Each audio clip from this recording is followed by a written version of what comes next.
Three things you need to know about real estate commissions.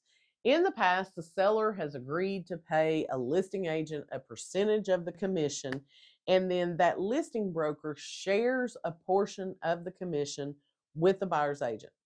Effective August 17th, all that changes. Commissions are negotiable. They always have been. So that was what a large part of this lawsuit was, is that agents had done this huge price collusion, and you can't get two agents to agree on anything, let alone prices. You need to understand that. Commissions are negotiable, but they always have been, so that's not new. Now you're going to decide with the listing agent what you are paying them. What's their commission? What is their marketing fee? Whatever fancy word they have for it. And as your agent, I'm going to discuss with you how the buyer's agents are getting paid and whether you might be open to offering a concession to cover the buyer's agent. So in the past, it really was kind of like a backdoor deal between the list agent and the buyer's agent. And it was just you, the seller, knew you were paying X amount. You didn't really care how that got split. You didn't really care what happened. You just knew that was what you were paying. That's the part that's going to change, because now we can no longer put commission into our MLSs. So when a buyer's agent goes to show your house, they have no idea how they're getting paid because you are no longer guaranteeing a payment to them. What we have to do now is get a piece of paper signed with the buyer before we show them a house, and they're going to be financially responsible for getting their agent paid. So what the NAR settlement has done is take away the negotiation of compensation between agents, and they've now put buyer agent compensation between the buyer and the seller.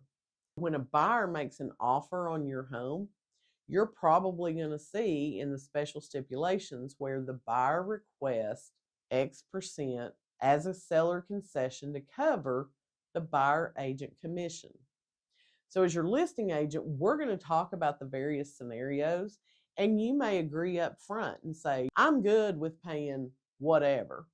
I'm not going to advertise that. I can't put it in the MLS anymore.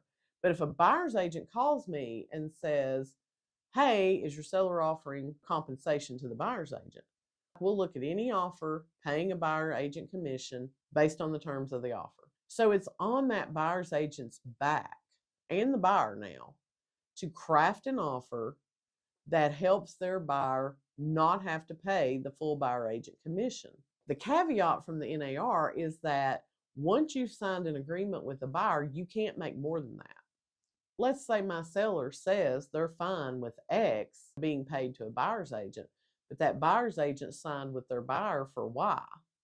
Why would we give them X if they were willing to accept Y? So I'm not going to tell them the concession amount that my seller has agreed to.